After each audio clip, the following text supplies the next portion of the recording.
Okay, this is beautiful and I cannot wait to try it. Carrot cake, homemade, low carb, no sugar, cream cheese icing, heaven. Let's see. Oh my gosh, you guys. Oh my gosh. It's light. It's got a nice crunch from the walnuts and the carrot, but it's dense like a carrot cake. It has cream cheese icing, which is super sweet, but not like overpowering. It's creamy. And the cake's not like overly sweet too, which is really good because I don't like something that's like too sweet. This is, I'm letting it fall. I am like telling you, oh my. Yeah, make this. Start by grating 1 cup of carrot. I have an attachment to my KitchenAid, but you can use a box cutter. It works just the same. Place a piece of parchment paper in your casserole dish, or you can use 2 cake pans. I was just doing the quick thing. Add 4 eggs to your bowl and 1/2 cup of your favorite sweetener. I like Swerve. To that, you're going to add a pinch of salt and 1 teaspoon of vanilla extract. Whisk everything together and incorporate all the ingredients thus far. At this point, I added my carrot. I just eyeballed a cup. I didn't care if I had extra. And whisking didn't work, so we're going to fold in the carrot using a spatula. And then you're going to add a teaspoon of cinnamon. This was an optional ingredient, and we just love it. So I ran out of almond flour, but I did have homemade coconut flour. To that, I added 1 cup, and then I had 3 cups of almond flour, so I did end up adding a little more of the coconut flour. And I added an extra egg because coconut flour has a different texture, and I just wanted to make sure that the cake stayed nice and moist.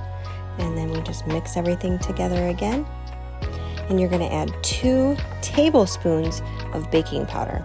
I had to read the recipe twice that it's a tablespoons, but yes, it is tablespoons.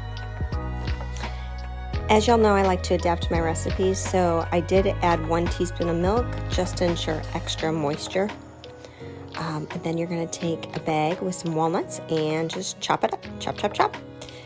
You can have some that are big and some that are small. I like the little inconsistencies. And I just sprinkled about, I'd say, a tablespoon worth. Pour your batter into your casserole dish or pie pan or cake pan, whatever you choose to use. Just remember your parchment paper and spread it out nice and even. Place into your 350-degree oven and bake for 20 minutes. I toothpick checked and it wasn't done, so I added an extra 8 minutes. I checked it again and the toothpick was clean. Let's move on to the icing. You're going to add 1 brick of cream cheese. Make sure you get it all. 4 ounces of butter. I just kind of eyeballed it. I did a capful of vanilla extract and then mixed that up together really well so it starts to whip and get a good consistency. I added 1/4 cup of confectionery Swerve.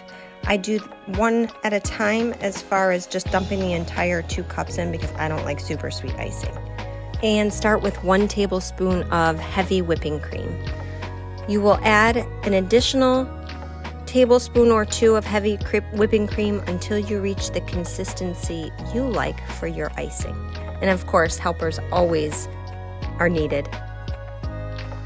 Remove the cake from the parchment paper. I cut mine in half so I could do a double layer. Put a little icing in the center, and then you're going to grab your second layer and place that on top. And then I just did a rough ice.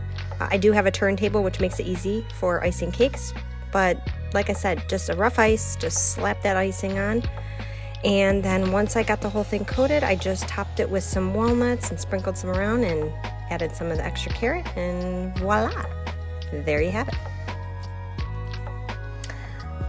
I just love the way a double layer cake looks with the extra icing in the center, so I plated it up and we really enjoyed it.